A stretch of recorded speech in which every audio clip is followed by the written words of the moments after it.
Hello there, my crafty friends. It's Ashley Pfeiffer, the maker behind Stamped AF. For the October Creativity Without Borders, Kelly and I are using the Sweetest Time bundle.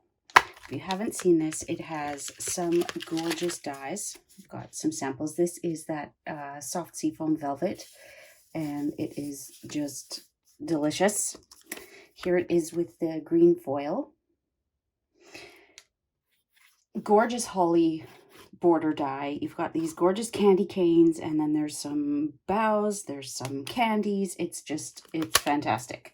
And in this month's kit, you always have the option to add on the bundle, but in this kit, you are getting the Trimming the Town ribbon combo pack. You are getting a package of the wonderful gems. You are getting a half pack of the red and green foil sheets. So you're getting 4 6x6 of each of the two colors. And you're also getting the 'Tis the Season DSP. And this is a full pack of the 6x6. Now, well, all of those contents are great. For my blog hop card, I'm actually not using much of it. I decided to go with a nice, clean, classic white and gold. You could most definitely do this with the red or the green. Maybe we'll do that. We'll keep this one gold and let's do some red. Because why not, right? We don't have green gems, so let's do that. So I am using the stitch nested dies, and this is the largest one, and then 1 down, 2 down. So this is the third largest. So I have already gone ahead and cut one in the gold foil, and I didn't need the full thing. But let's do that with the red.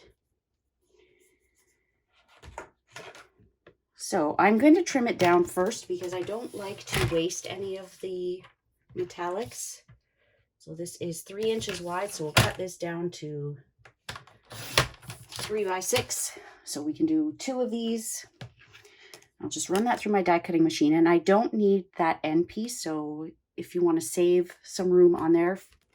Okay, so here is our foil. That's going to look divine. I've already gone ahead and I embossed a piece of 4 1/4 by 5 1/2 with the Dainty Diamonds embossing folder. It's a nice background to really step it up without it taking center stage. Now I'm not going to die cut my Whisper White piece because I want to do my stamping and heat embossing first. I don't want to have a gap there, and if I die cut it first, my ink won't go in there properly and it just won't look right. So because we're using the red, I'm going to use real red ink, and we'll emboss with clear embossing powder this time instead of the gold. And then I've got a scrap over here just for the little tag, and I'll show you where that tag die is from.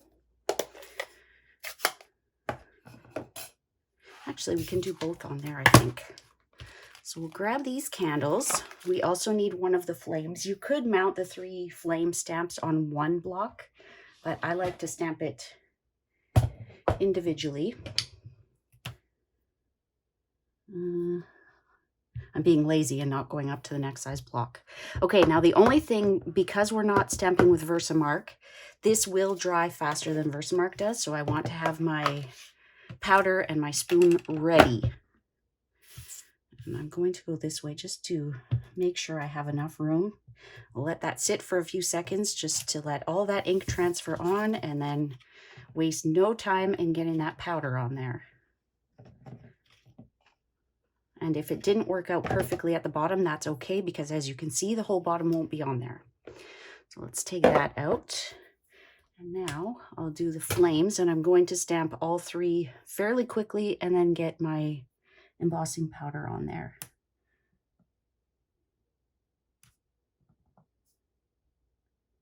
It's probably going to look funny with red flames, but that's what it's going to be. Okay, and then, you know what? I am going to stick to my scrap over here because I don't want to stamp it too close and leave myself short on room. So mount this. Anytime you've touched your card stock or it's gone through, make sure you use your embossing buddy, because that is likely to cause the powder to stick where you don't want it to. There we go. We'll get our powder on right away. And that is all the embossing. So I'm going to let my heat tool warm up, clean off my stamps, and I'll be right back.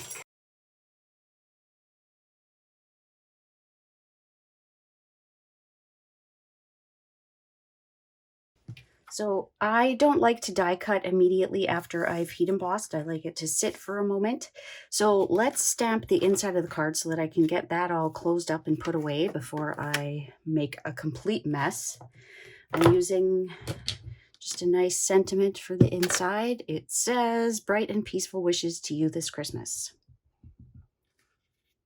And I'm not stamping an image in there. It's just the sentiment. There we go. And because I am using red this time, I will use the Trim in the Town ribbon in here. And while that is maybe not exactly the same shade, it's going to be close enough. And I will put it to cover the tag. And you're probably wondering, Ashley, where's that tag from? So it is from the Tags, Tags, Tags. This was a carryover favorite from last year. And it has some great little tags. And there's also a coordinating stamp set in the annual catalog. And I actually just got this last week. I haven't used it yet. But they fit those same tags. So these ones fit this. Obviously, this is scaled down. This is at 85%. So those fit there, and that one will fit there, and these will fit there. So that is celebration of tags. It's always nice when you can extend your supplies to another stamp set or bundle. So now, because this is centered where I want it to, I'm just going to put a little bit of tape. You can use the magnetic platform. You can use whatever you want to just ensure that that stays where it's supposed to. Certainly could use this to cut those other tags, but I was saving this scrap just for this. So I knew that I was only going to get the one full tag out of it.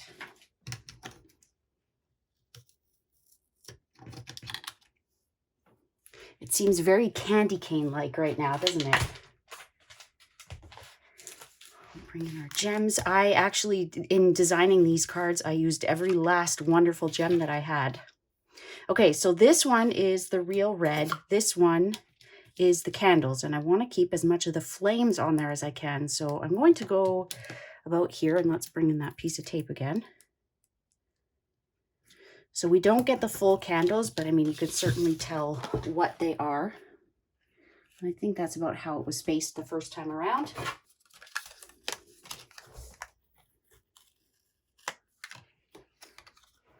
So there we go, and we will trim this part down. We'll probably trim both of them down because I mean, this isn't what I want right now, but I will pop that up. Let's cut them first, and then we'll pop them up. So I'm just going to use my little guillotine trimmer, get this lined up where I want it.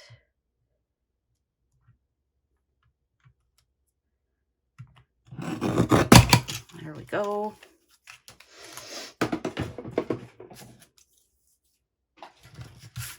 So this is going to get glued right down. Actually, I'm going to use Stampin' Seal Plus because I noticed when I made my sample that with the Dainty Diamonds background that it took a little bit for the glue to stick.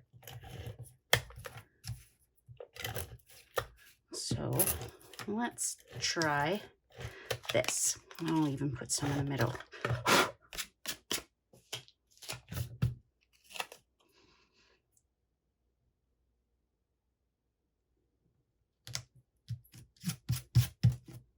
There we go. And then I will pop those up on some dimensionals.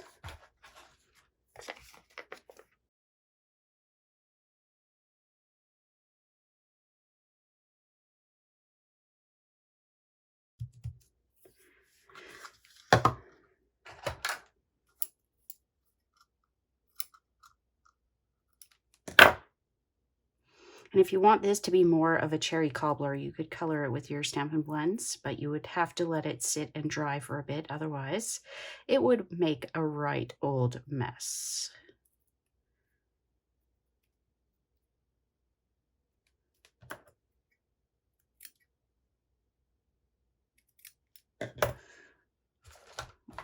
glue dot.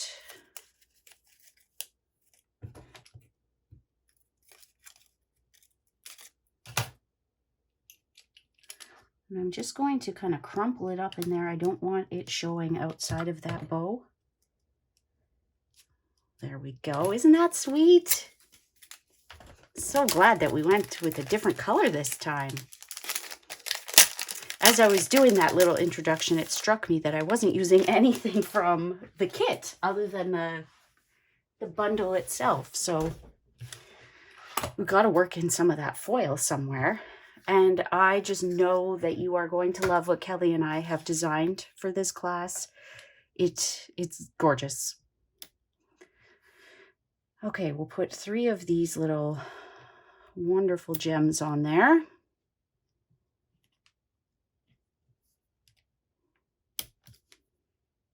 I like to put them in the middle of those diamond. I figured like it needed a little something in there, so I used that Wonder of the Season trim. This time we're not going to do that because we've got the cute little bow, and all I have left is to glue this to the card base. But there is our card. I hope that you enjoyed that. I would love to know in the comments below which one is your favorite. Do you love the original gold one, or do you love the foil, the red foil? If this is your first time here, I hope that you enjoyed this, and I hope that you will consider purchasing the Creativity Without Borders kit. If you are in the US, you're shopping with Kelly. If you're in Canada, you're shopping with me. And we will see you soon, my crafty friends. Bye.